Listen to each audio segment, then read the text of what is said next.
Everyone's own identity is a privilege.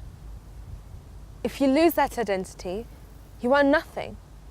If it's religion, culture, anything. I was born in Pakistan in 1943. The city was Rawalpindi. It's a big city, and all my forefathers lived there. My parents were living in another city that's called Jhelum.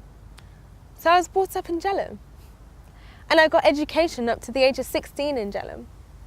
And when I passed my just equal to GCSE, I came again to Rawalpindi and stayed with my grandma and went to college. And I got a Bachelor of Art degree there.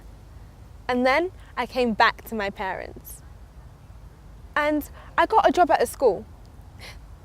That's the school called, an international school called Presentation Convent School. And it's a missionary school. So I've been working there for about 7 years. And then I got married, and then I came to this country. Because I had a life over there, going to school every day, meeting people, children, children's parents. It was just boring for me to stay home. People are different. Culture is different. And not that friendly over here. You had to stay home. My 2 younger sisters were here before me, so we lived together. In the house, we were living the same life like back home, but when we came out of the house, altogether everything is different. When my son was about not even 2, my husband and I decided to move back home. And we tried to settle there. We got our own house over there. And then he started a little business over there. Within 2 years, not exactly 2 years, I was pregnant again. After a year, my husband passed away. And because my sister and brother-in-law and everybody, were over here, I came back.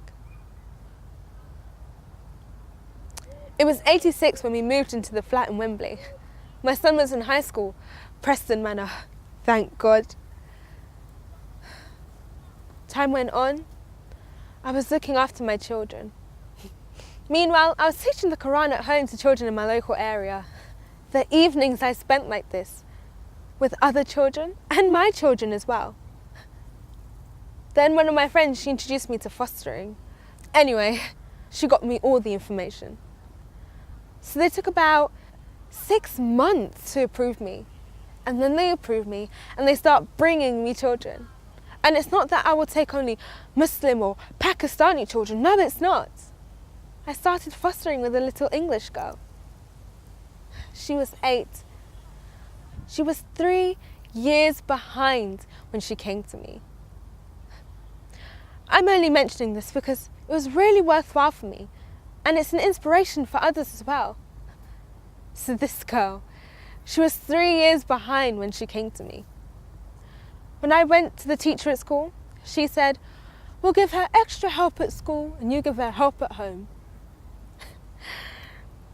Within 3 years, she was at her own class level. They have Urdu classes on Saturdays, and I've been an Urdu teacher at the Pakistani Centre for more than 20 years. I teach up to GCSE. I send children for Urdu GCSE. Thank God, I have very good results. I always encourage children that they should get the right education. Without study, you can live your life, but it's not that bright. When you are educated, your mind is bright, you look forward, your mind is open, and you can go anywhere in the world and make your life nicer. But keep your identity. Don't lose your identity, because this culture isn't just one culture, it's a mixture of cultures. So everybody has a right to their own culture.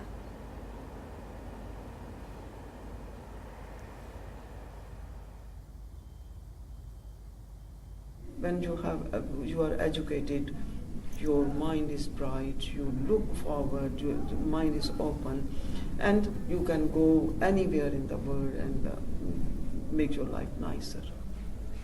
So I've always encouraged children that they should get their right education.